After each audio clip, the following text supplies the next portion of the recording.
Hey guys, it's Nancy McKiernan from Monroe Township, New Jersey. Today I just want to show you real quick another dish that I make with my quick cooker, which is our pressure cooker, which is amazing.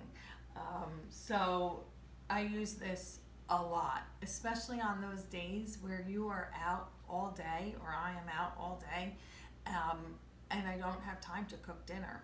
Or maybe you wake up in the morning and you think about dinner for like a second, like what should I have? And then on your way home from work at 4 or 5 o'clock, you're like, oh crap, I forgot to pull something out for dinner. You don't have to worry about it anymore when you have a pressure cooker, because you could take frozen chicken, throw it in this with a jar of salsa, and you have dinner.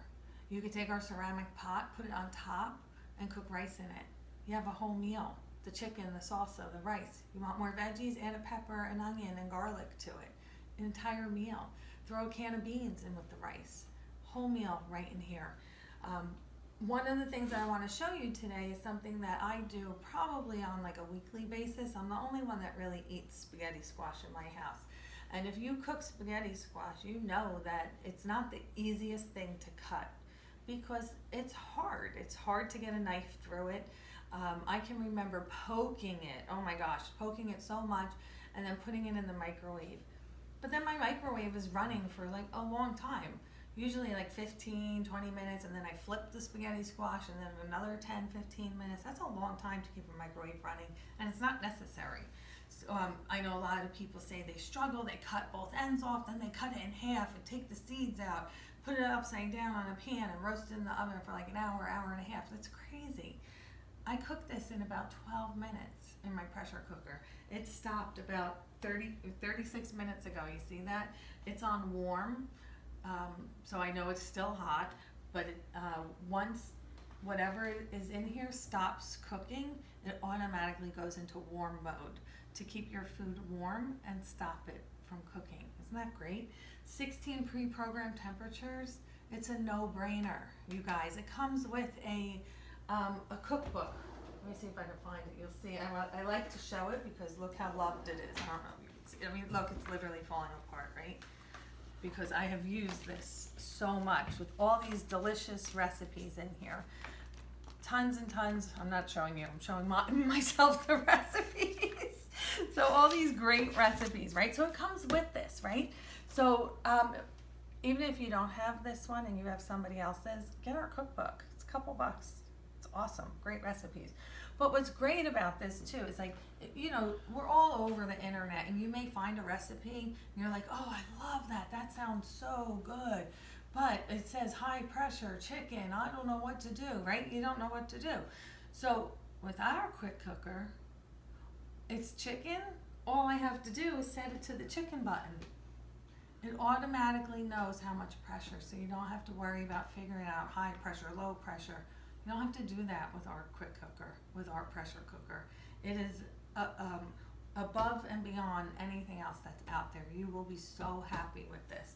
So in here, like I said, I have my spaghetti squash. I know that it's been on for 37 minutes. I'm just see to release the pressure. I just pushed the button down, but there's nothing left in here because it's been off for 37 minutes. But you're gonna see how hot it is.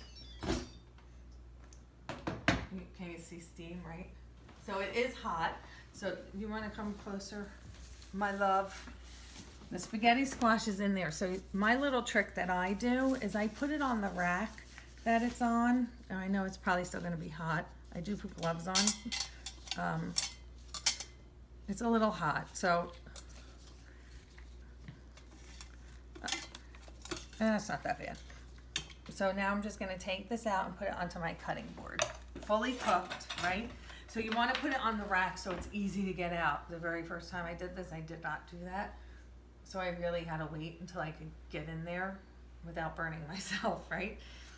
So get rid of the rack, dishwasher safe, and I want to press cancel. So now it's off, okay? So now what I'm going to do is take my chef knife and just cut both ends off. It's so hot.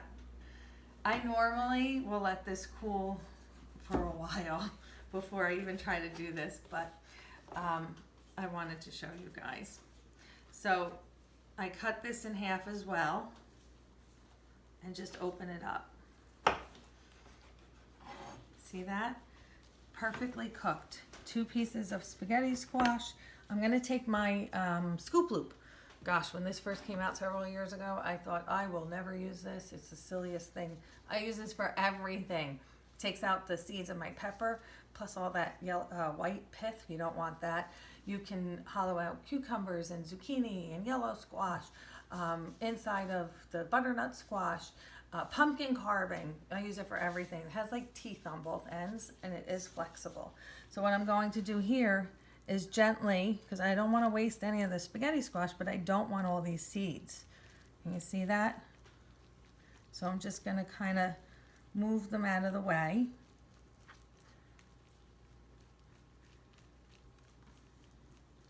I've never roasted the seeds. I imagine, I don't know how they taste, I'm not gonna lie.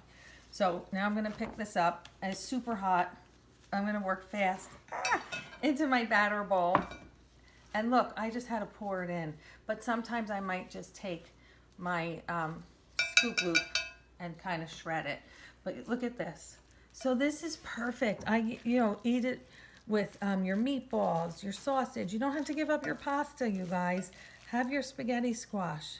Look at delicious marinara, a little ragout, Parmesan cheese with just a little butter, margarine, whatever you use. It's a great vegetable to have. So I'm not going to do the other one because I'll be honest, my hand's on fire. One thing I will show you, I don't like to waste anything. So when I do take off both sides or both ends, I am scraping this out too because there's food in there. So definitely don't waste that. Let's see. Perfect, right? So there's your spaghetti squash. Then I just throw that in the fridge and then I have it for the week. Perfect, right? So this is the spaghetti squash cooked in my Rosie. Any questions, let me know. And let me know how your spaghetti squash turns out. Thanks for watching. Bye.